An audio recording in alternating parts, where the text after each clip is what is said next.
How's it going, everybody? This is BeatTheBush. Today I'm going to talk about how you can social engineer your way to getting hired. When you submit an application online, it's similar to cold calling.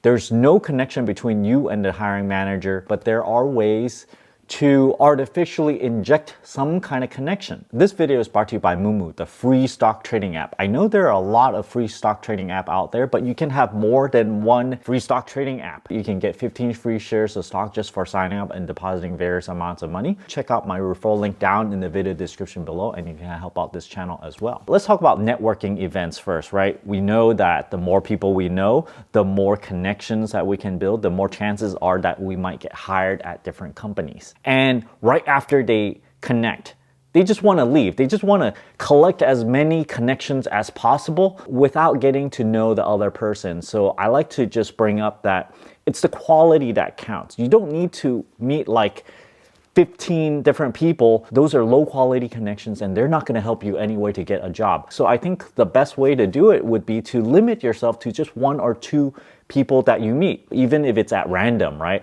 You never know what's going to come out of it. I counted about 4 official internship jobs. I have other smaller type of jobs, and then 5 full-time jobs. 2 of them I got through my mentor, which I'm not going to discuss the whole story. I've told this story before. The takeaway would be to do your best at something, no matter if you're getting paid for it or not, and someone is going to notice. When someone notices that you're a hard worker, they want to work with you.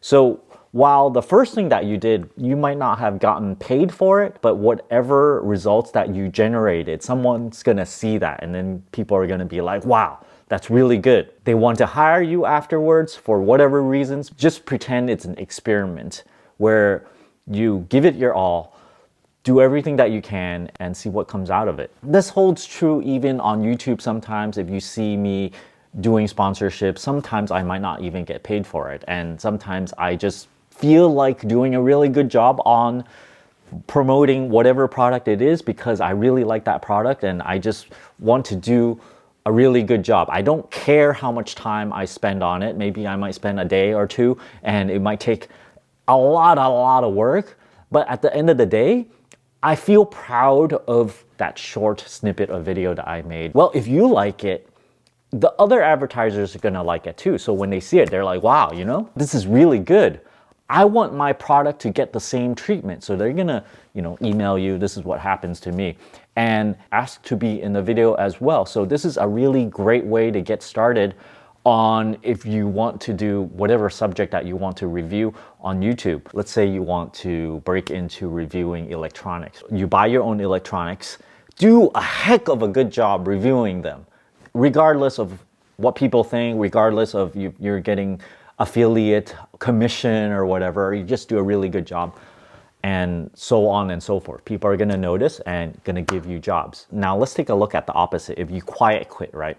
There's a situation for doing that. But if you do the bare minimum, or even if you try to shoot for average or slightly better than average, people are not going to notice you. You're not going to get your raises. You're not going to get your bonuses, but there might be a time and place for that. Maybe that's what you want. You don't want to get bonuses, you don't want to get raises, you don't want to get promoted because you don't want to have more stress. You are very happy with where you are. So you just don't want to lose your job. So you just do just enough to not stick out as being a very lazy person, quiet quitting. So let's talk about social engineering here.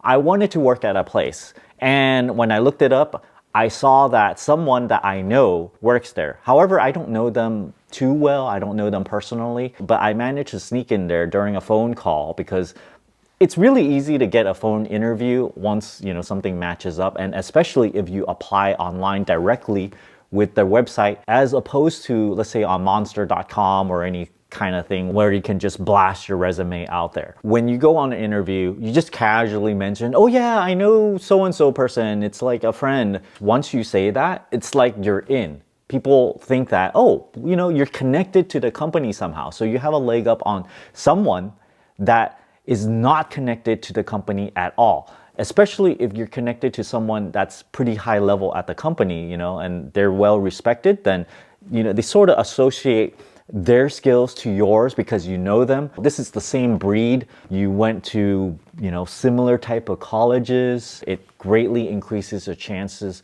of getting hired at that company. Now, if you want to directly apply on their website, I'd say you probably should know about the entire company's product line, but more importantly, you want to know about that division's product line. You need to know it very well. Probably neutral to try to say, oh, I like so-and-so product, but it's not within their division. Put yourself in their shoe, right? You work for a company, maybe you're proud of all the products, right? But you don't actually work on those products at all. It's another division. You don't even know those people that works at the other division.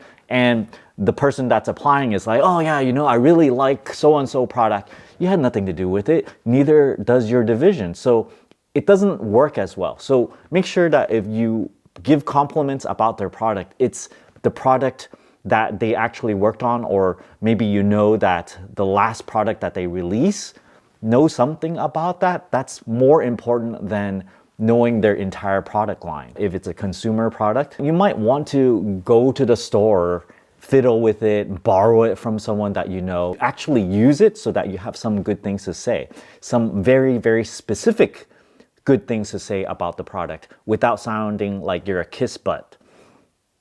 Kiss ass? Can I say kiss ass? I guess I can say kiss ass without sounding like a kiss ass. I don't want to leave out that my mentor helped me get 2 of my full-time jobs and plenty of internship positions. If someone that is a friend of the hiring manager tells them, hey, I have someone, you might be interested in, they're going to take notice. They're going to like drop everything and then go, okay, yes, my friend said this person is good. They're going to bring them in and at least give them an interview. When I was looking for a job and sort of desperate for a job, you're like, okay, where are all my connections? Maybe I can go through my relatives, my friends. Those never really worked well for me. So it was through my mentor that I got most of my full-time positions. One way I got a really good job was when I got the interview list. I had all their names. So then I just go on LinkedIn and look them all up. Don't be afraid of them knowing that you're looking them up. It's okay to do that, right? It's expected almost. So you look them up, you look at their profile, look for any clues as to any kind of connections that you have. Maybe you have mutual connections, you can bring that up during the interview, or if they actually worked at a certain company that you also worked at, that's also very, very good. This is exactly what I did. I saw one of the executives that was interviewing me, they were an executive of a previous place that I worked at. So I sort of casually put it in my presentation and that worked like a charm. And also kind of sliding it in there that I worked for that particular company. Otherwise, you won't see it on my resume, right? Because it was an internship job. I just slid it in there. And right on cue, right when I showed that, the executive saw that and they're like, oh yeah, you worked there before, so like right then and there, I'm like, I just boosted my chances of getting hired by like 100%. So I think you can either go into a job dry with a very fancy resume, very fancy cover letter, but if they don't know you at all, it's really hard to get hired. You interview a whole bunch of people. All you get to go on is what kind of school that they went to, how they answered all your questions is just basically your personality. So when you go there, you gotta click with the people. You gotta not bump heads, I'd say, and they have to have a good feeling about you. I think at least half of the in-person interview has to do with social skills, really. If you go there, do you command a presence? Do they like you? You just want to kind of bring it up without being too obvious about it would be what I'm recommending as social engineering. Thanks for watching this video. I hope this video helps you get your next job. Don't forget to give me a like and subscribe for more. Thanks for watching.